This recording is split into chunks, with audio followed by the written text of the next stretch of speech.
wanted to shift a little bit. People are done, but I wanted to ask a little bit more on the data question particularly. I thought the credit, effectively money multiplier dropping in China. Everyone's kind of been talking about parallels to Korea, to everyone else. What is the money multiplier drop that you're seeing compared to what happened in post-bubble US, post-bubble Japan?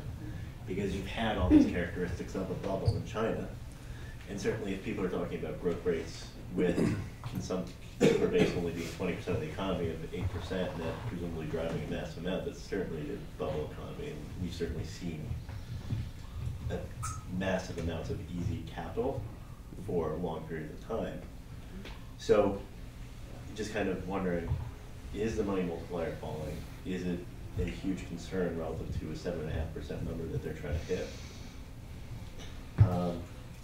And then kind of your thoughts, second question, back to urbanization a little bit, is how's your data coming in on urbanization? Do you address the migrant worker problem? Is urbanization understated, overstated? Is it actually 50%? Is it more like 60 to 70? And a lot of the gains that people see may be much smaller than anticipated. Okay, well, I can answer some of those questions and others I can't. Because one of the things we don't do is compute things like money multiplier. The only way to do that is to take the government numbers and slice them and dice them and come out with your own number. And that's specifically what we're trying not to do. We're not trying to take any data that we can't collect ourselves. So the way that we look at this and the way that we collect data, we show strength and weakness in the economy, is by surveying firms across sectors and, of course, regions. And when we see trends, we do trend analysis based on the share of firms within that particular sector who are reporting a particular trend. So over time, over a year, we now have year-on-year numbers in addition to quarter-on-quarter numbers. We're able to track what firms are doing versus the quarter before versus the year before, and basically, instead of applying a number, the industries for a long time worked on setting a baseline and jamming a number in there, whether it's the GDP, whether it's the PMI, people look at these numbers. But what we're trying to do is evaluate strength and weakness and no change from quarter to quarter and over time. So when we're talking about corporate loan demand, we're not coming out with a particular number beyond the fact that the share of firms that have reported borrowing this quarter versus previous quarter has declined. Now we within that ask dozens and dozens of questions. So we're able to talk about the application rate, the rejection rate, the size of the firm that's giving the answer, et cetera. And so we're able to track this. But what we don't do is have answers to whether China's particular numbers on money multiplier or anything else are right or wrong per se. But as far as the question of whether it's a problem, I think it's a huge problem. And it's one of the reasons why we have 3 of the 4 quarters in 2012, we reported differently than the government did. We agreed in the 4th quarter that there was a growth rebound, and the government said that as well. Now, everybody, I'm not sure who people in this room have talked to, but in December, just about everybody I was talking to was just ebullient. They thought China's back on track. This is great. We are going to see this 8.5% growth. It doesn't matter what number the government actually comes out with. They say 7.5. They mean 8.5. We're back. And we said, look, we're seeing strength, and we're a little spoiler on our data that's coming out tomorrow. We're seeing very strong sectoral growth in retail, services, real estate, and others that we'll be announcing tomorrow in advance of our April release of our report.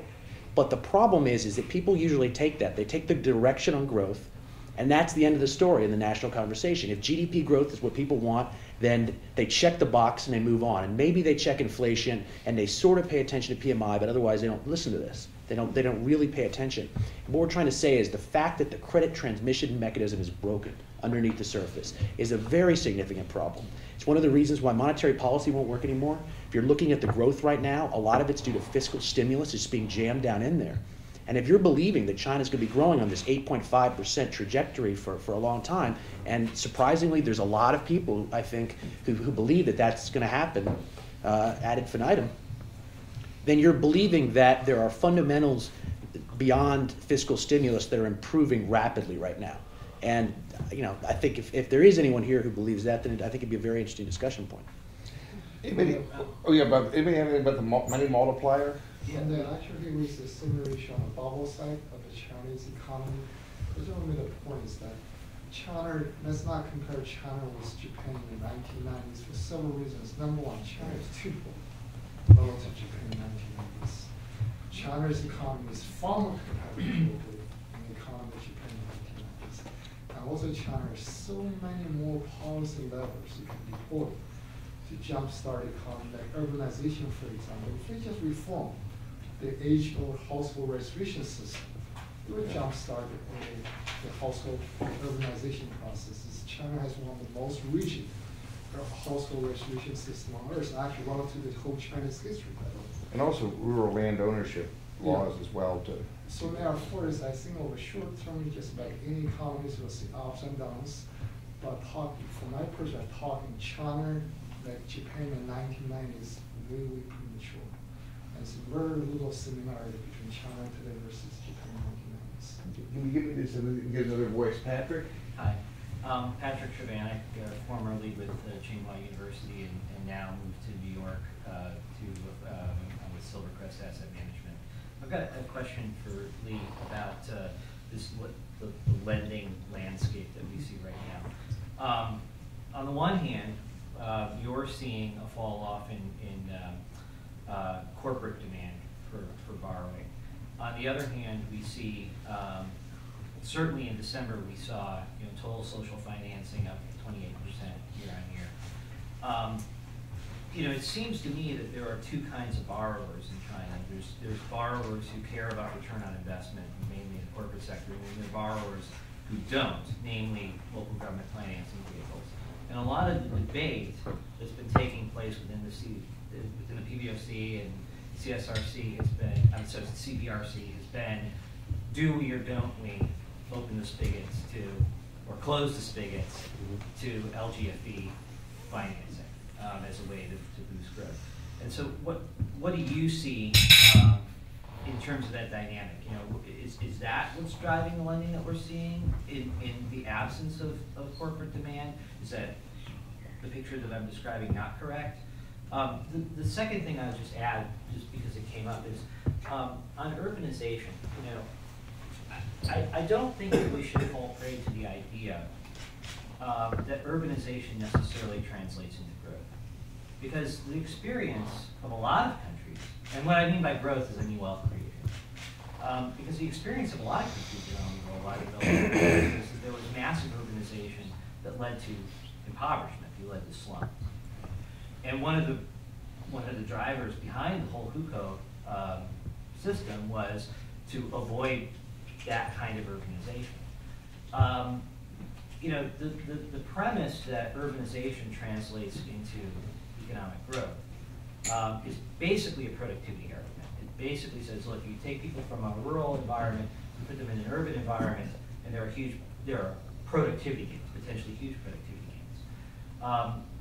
But that's the argument. And it's premised on the idea that you're going to see those productivity gains. It seems to me that, so the way that urbanization translates into economic growth is, you take people from a rural environment, you put them in an urban environment, you get productivity gains. Now, in order to do that, you've got to provide a lot of infrastructure and a lot of support, which is actually a cost. But it's a cost that's supportable by the fact that you've got these productivity gains that are driving real growth.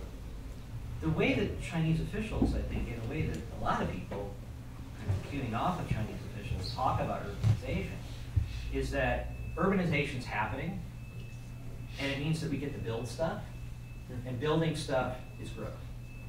But in fact, building stuff is often a cost that's only supported by productivity gains. So the critical question, it seems to me, about urbanization is, how do you make sure that urbanization translates into genuine productivity gains? And a lot of that is not just about physical infrastructure. A lot of that is about competition, open markets, innovation, etc.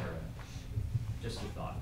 And could I add before we go on that if you want to see more of Patrick, you can see him on CNN, CNBC, just about every. I'm getting sort of Patrick overload. Yeah. Well, Patrick, and you don't have to worry about me being a bullion, right? Oh, you're not either, is that? Usually not. Would you introduce your blog and your other sources to get your thoughts? Because they're always good. I never agree, and so it's always fun to do. I have a blog at chovanec.wordpress.com. I haven't updated it since we had twin girls who were born at the end of January, and that was my last blog post. And then I moved here, so I've got to pick up the ball. But I strongly encourage you to somehow figure out how he actually spells his name, and then look for him on video. CHOVANEC. Thank you.